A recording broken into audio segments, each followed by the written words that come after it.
Мать-кукушка из Таджикистана бросила сына на крыльце православного детдома.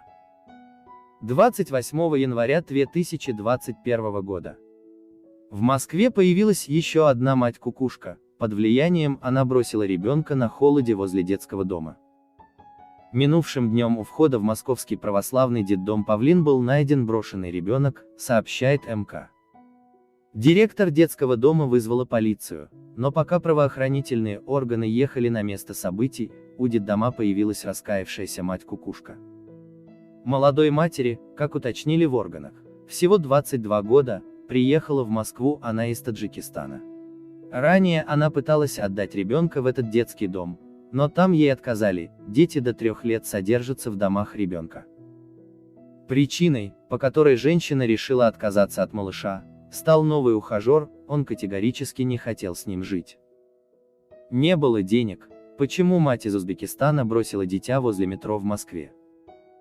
Сейчас ребенок в больнице, врачи следят за состоянием его здоровья.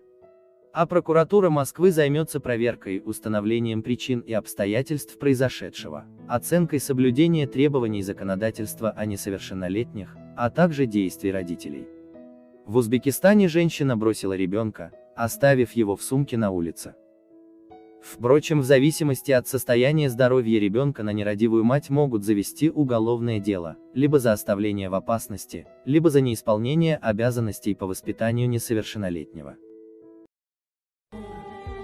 شرف مرد به جود است و کرامت به سجود